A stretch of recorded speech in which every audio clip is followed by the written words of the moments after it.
Hello दोस्तों, नमस्कार। SM किसी चैनल में मैं आप सब लोगों का दिल से बहुत बहुत स्वागत करता हूं। सो दोस्तों, इस वीडियो में हम लोग बात करने वाली आज के दिन भी हम लोग को सेम सिनेरियो देखने को यहाँ पे मिला है। कौन सा सिनेरियो?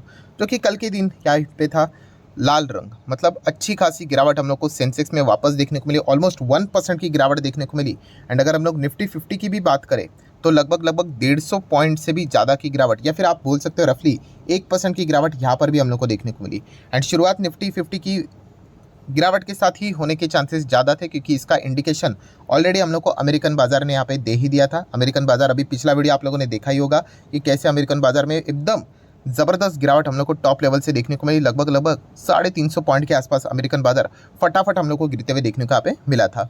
प्लस देखा गया तो नैस्डैक में भी हम लोग को अच्छी खासी गिरावट देखने को मिली थी। कल के दिन भी 1.5% की गिरावट थी नैस्डैक में। ठीक है, पहले से ही नैस्डैक भी डाउन ही चल रहा था, बट आखिरी क्षण में अगर हम लोग बात करें पॉवेल जी की कमेंट्री के बाद नैस्डैक के भी सेंटिमेंट्स यहाँ पे बिगड़ गए, तो वहाँ पे भी प्रॉफिट बुकिंग के लिए कोई ना कोई बहाना मिल गया, तो वो भी हम लोग को देखने को मिल चुका था।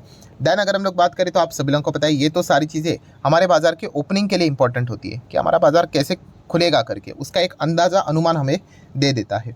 उसके बाद जो अगर कोई इंपॉर्टेंट चीज़ होती है वो रहता है फ्यूचर्स मतलब अमेरिकन बाजार की अगर हम लोग फ्यूचर्स की बात करें तो वो भी आप देख सकते हैं, अभी भी हम लोग को 200 पॉइंट डाउन नज़र आ रहे हैं। 0.5% की गिरावट लगातार नीचे नीचे नीचे ही जाते हुए देखने को यहाँ पे मिल रहे हैं। सिमिलर वे अगर हम लोग नैस्डैक फ्यूचर की भी अगर हम लोग बात करें तो नैस्डैक फ्यूचर की हालत उससे भी खराब है।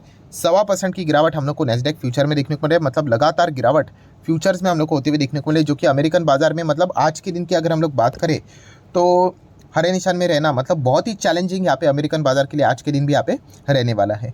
तो ये पूरा सिनेरियो की अगर हम लोग बात करें दोस्तों, कल के जिन जो चीज़ें हम लोग को देखने को मिली, ठीक है, उससे पूरे दुनिया भर के जितने भी बाजार है दोस्तों, उनमें अगर आप चेक करोगे तो आपको लाल रंग ही ज़्यादा देखने को यहाँ पे मिल रहा है। और यही नतीजा था जिसके चलते हमारे बाजार में भी अच्छी खासी पिटाई हम लोग को होती हुई देखने को यहाँ पे मिली थी। अगर हम लोग यूरोपियन बाजार की भी बात करें तो जर्मनी का बाजार 1.25% डाउन। फुटसी की बात करें तो ये भी ज़बरदस्त डाउन था। देन सडनली कुछ तो यहाँ पे खबर आती होगी, यहाँ पे ज़बरदस्त हम लोग को तेज़ी देखने को मिली, फिर वापस नीचे आया। बहुत कुछ ड्रामा यहाँ पे चल रहा है। एंड फ्रांस के बाजार की बात करें तो ये भी हम लोग को 1.5% डाउन ही देखने को मिल रहा है। सो इन सब में हमारा बाजार भी हम लोग को डाउन ही देखने को यहाँ पे मिल रहा था।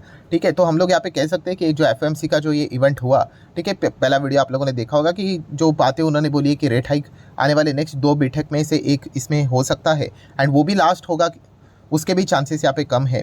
इस प्रकार की चीज़ें हम लोग को देखने को मिली। और रेट कट के लिए तो इंतज़ार अभी बताया जा रहा है कि 1 साल तक रुकना पड़ेगा।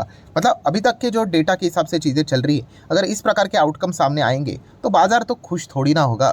ठीक है, हम लोग रेट कट का इंतज़ार कर लेते हैं, बट वो तो अभी आगे आगे ही जाते हुए देखने को मिल रहे हैं। और जब भी मैं इन चीज़ों को कवर करता हूँ तो बहुत सारे जो बिगनर हैं उनके एक बहुत अच्छे वैलिड सवाल यहाँ पे सामने आ जाते हैं। मतलब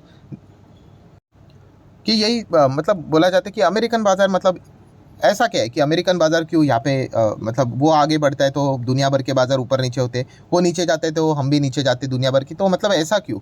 हमारा बाज़ार होना चाहिए। तो दोस्तों ऐसा नहीं, अमेरिका देखा गया तो दुनिया की सबसे बड़ी अर्थव्यवस्था है। अगर हम लोग यहाँ पे बात करें उनकी, अगर आप इकोनॉमी देखोगे, ठीक है, ये मिलियन डॉलर की यहाँ पे बात हो रही है दोस्तों, तो आप यहाँ पे चेक कर सकते हो कि उनकी इकोनॉमी है वो कितनी बड़ी है करके।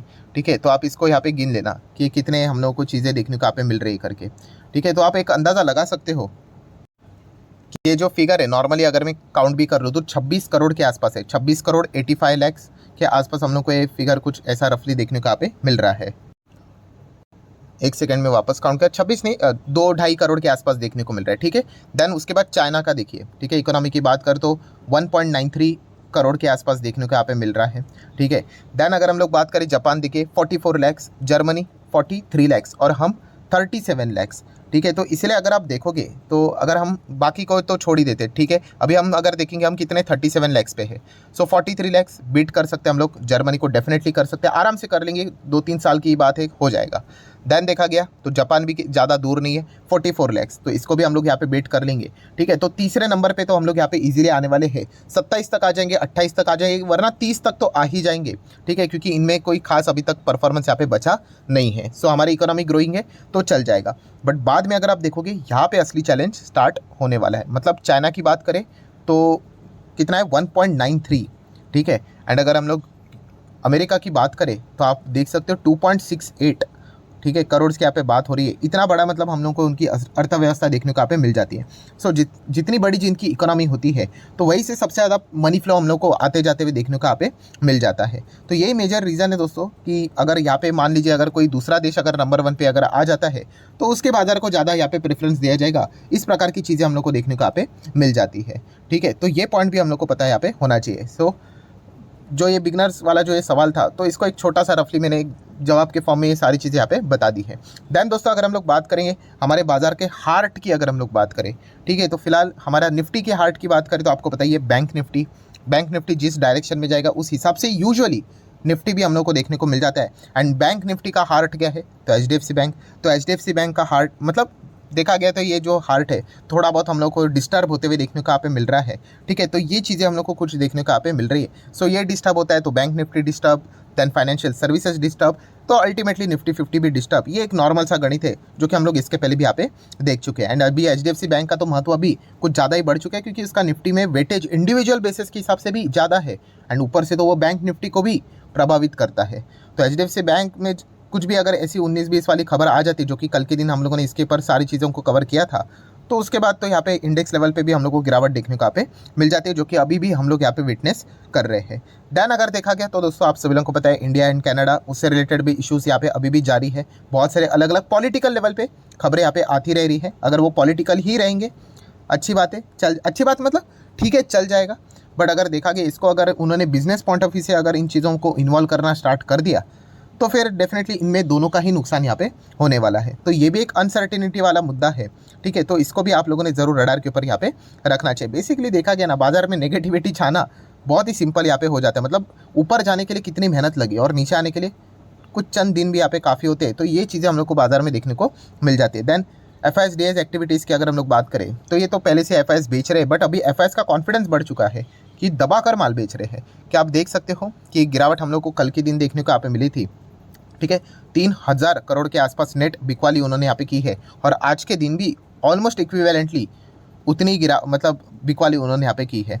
सो डेफिनेटली हम लोग यहाँ पे कह सकते हैं कि अगर ये सिलसिला ऐसा ही चलता रहा तो इनके ओर से और हम लोग को सेल ऑफ होते हुए देखने को यहाँ पे मिल सकता है। तो ये सारे रीजंस के चलते हम यहाँ पे कह सकते हैं हमारा बाजार परेशान होते हुए देखने को पड़ा है। देखिए मैं अगेन कह रहा हूँ जिसको ये फॉर्मूला पता चला ना उसको कोई पैनिक नहीं होगा। कौन सा फॉर्मूला भाई, इससे कोई बाजार जीरो नहीं होता है। ठीक है, इसको एंजॉय कीजिए, ये चलता रहता है। ठीक है, कितना भी नीचे यहाँ पे चला जाए तो यहाँ पे खरीदने वाले भी बहुत सारे लोग बैठे हुए रहते हैं। ठीक है, तो इससे आप कोई बर्बाद यहाँ पे होती नहीं हो। ये पहले ही मैं आप लोगों को यहाँ पे बताना चाहूँगा, ये बाजार में नॉर्मल सी प्रक्रिया होती है। क्रूड में भी देखा गया तो इन सभी आग में और क्रूड मतलब बोलते हैं ना डालने का काम कौन कर रहा है, यहाँ पे क्रूड खुद ही कर रहा है। 93 के आसपास देखने को ना 90 प्लस है। ठीक है, तो ये दिक्कत हम लोग को देखने को यहाँ पे मिल ही जाती है। बाकी के छोटे मोटे रीजंस भी यहाँ पे एक्टिवेट यहाँ पे हो ही जाते हैं। प्लस देखा गया तो डॉलर भी 83 प्लस यहाँ पे चल रहा है। ये तो पहले से ही यहाँ पे चल रहे थे बट हाँ इन सभी चीज़ों के इसमें अगर देखा गया तो पॉजिटिविटी वाला साइन कोई फिलहाल तो नज़र यहाँ पे नहीं आ रहा है। एंड यही दिक्कतें सबसे ज़्यादा हम लोग को फिलहाल तो देखने को यहाँ पे मिल रही है। एंड सबसे वर्स्ट पॉइंट कौन सा हो गया कि यस हमारा जो 20,000 का लेवल था, ठीक है, वो वापस अचीव हो ही जाएगा।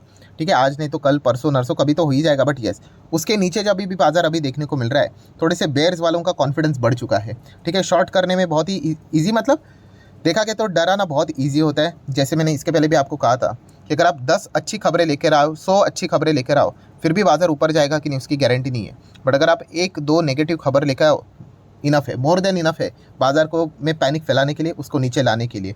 ठीक है, एंड वही नज़ारा अभी हम लोग को फिलहाल तो देखने को यहाँ पे मिल रहा है। देन देखा गया तो 2 सबसे ज़्यादा सवाल यहाँ पे पूछे जा रहे हैं तो उन दोनों सवाल को हम लोग कवर करेंगे एंड वीडियो को भी वाइंड अप यहाँ पे कर लेंगे। तो उसमें से पहला सवाल क्या है कि सर वैसे तो देखा गया गिरावट तो ठीक है बट हमारे बाजार में खास गिरावट ज़्यादा हो रही है। जैसे कि 5 दिन के अगर हम लोग रफली चार्ट पैटर्न को ओपन कर ले तो हमारे बाजार में कितनी गिरावट हुई, 2% की गिरावट। बट वही अगर हम लोग डाउ जोन्स को ओपन कर ले तो इतनी गिरावट तो है नहीं, 0.71%। तो इस सवाल का जवाब मैं ऑलरेडी मल्टीपल टाइम्स आपको दे चुका हूँ। कौन सा कि यस हमारी तेज़ी भी उतनी अच्छी थी ना, डाउ जोन्स किधर भाग रहा था इतना। तो ऑब्वियसली जहाँ पे अच्छी तेज़ी रहेगी वहीं से तो प्रॉफिट बुकिंग के चांसेस बढ़ जाते हैं। ठीक है, मान लीजिए कोई एक स्टॉक है ABC, वो ABC स्टॉक 100 रुपये पे है और वो 110 पे ही है। ठीक है, कोई बड़ी बात नहीं। और XYZ नाम वाला स्टॉक है वो भी 100 का था, मान लीजिए वो 900 पे चला गया। तो वहाँ पे अगर देखा गया तो ऐसी अगर कोई नेगेटिव खबर आएगी तो प्रॉफिट बुकिंग के लिए तो सबसे पहले लोग यहीं पे जाएंगे ना, स्टॉक पे, क्योंकि वहाँ पे पैसा बना है तो उसको प्रोटेक्ट करो करके। अभी यहाँ पे एबीसी में देखा गया तो पैसा ही नहीं बना है, तो काहे का प्रोटेक्ट। तो वैसी चीज़ होती है, जहाँ पे तेज़ी है तो वहीं पे हम लोग को अच्छी खासी प्रॉफिट बुकिंग भी देखने को यहाँ पे मिल जाती है। ठीक है, तो यही एक रीज़न था जिसके चलते आप लोगों को ये चीज़ें पता यहाँ पे होनी चाहिए। अगर इसी चीज़ को अगर मैं महीने भर के चार्ट पैटर्न में रख दूँ तो ये देखिए, महीने भर में हमारा बाजार आज भी इस गिरावट के बाद भी 0.25% नेट तेज़ी दिखा रहा है। और वही अमेरिकन बाजार महीने भर में कितना है, लाल में ही रहेगा। ये देखिए, कुछ भी नहीं, न्यूट्रल टाइप ही आप बोल सकते हो, कितना 0.07%। ठीक है, तो इसलिए हमारे बाजार में अच्छी तेज़ी यहाँ पे हुई है। तो थोड़ा बहुत प्रॉफिट बुकिंग के लिए रीज़न यहाँ पे मिल गया, एक्सक्यूज़ मिल गया, तो वही चीज़ हम लोग को देखने को यहाँ पे मिली है। तो ये हो गया सवाल नंबर 1। एंड सवाल नंबर 2 यही होता है कि व्हाट नेक्स्ट, क्या ये आगे भी गिरावट चलती रहेगी। अभी गिरावट के पीछे के रीजंस क्या थे मेन, कि डाउ जोन्स की अगर हम लोग बात करें, वो एफओएमसी वाला तो चीज़ यहाँ पे हो गया। अभी आज के दिन देखना पड़ेगा डाउ जोन्स कैसा परफॉर्मेंस देता है, वो एक मुद्दा रहेगा। देन अगर देखा गया तो सेकंड, यस, एचडीएफसी बैंक के ऊपर फोकस रहेगा, क्योंकि जैसे मैंने कहा कि ये सिर्फ बैंक निफ्टी ने, अभी ये तो पूरा इंडेक्स के ऊपर भी डायरेक्ट अटैक यहाँ पे करता है। तो ये भी एक इंपॉर्टेंट मुद्दा रहेगा कि एचडीएफसी बैंक शांत यहाँ पे हो जाना चाहिए। ठीक है, इतनी आज की गिरावट कोई बड़ी गिरावट नहीं है, बट फिर भी देखा गया तो इसका कूल ऑफ होना ये एक बहुत ही इंपॉर्टेंट चीज़ है। एंड थर्ड अगर देखा गया तो ये भी एक बहुत ही इंपॉर्टेंट इवेंट में इसको मानता हूँ, इंडिया एंड कनाडा की अगर हम लोग बात करें। ठीक है, तो ये भी जो मैटर यहाँ पे चल रहा है, इसको भी जल्द से जल्द यहाँ पे सॉर्ट आउट यहाँ पे कर देना चाहिए, वरना अननेसेसरली क्या हो जाता है कि यस, अनसर्टेनिटी वाला माहौल यहाँ पे क्रिएट हो जाता है। और इस प्रकार की जो अनसर्टेनिटी होती है वो बाजार को कभी भी पसंद नहीं आती है। बाकी क्रूड की बात करें वो तो हाथ में नहीं होता है, डॉलर की भी बात करें वो तो चलता ही रहेगा, वो तो इसके पहले भी ऊपर नीचे यहाँ पे होता था। बट ये 3 मेजर पॉइंट्स है जिसके ऊपर बाजार का खास फोकस हम लोग को रहते हुए देखने को यहाँ पे मिलने वाला है।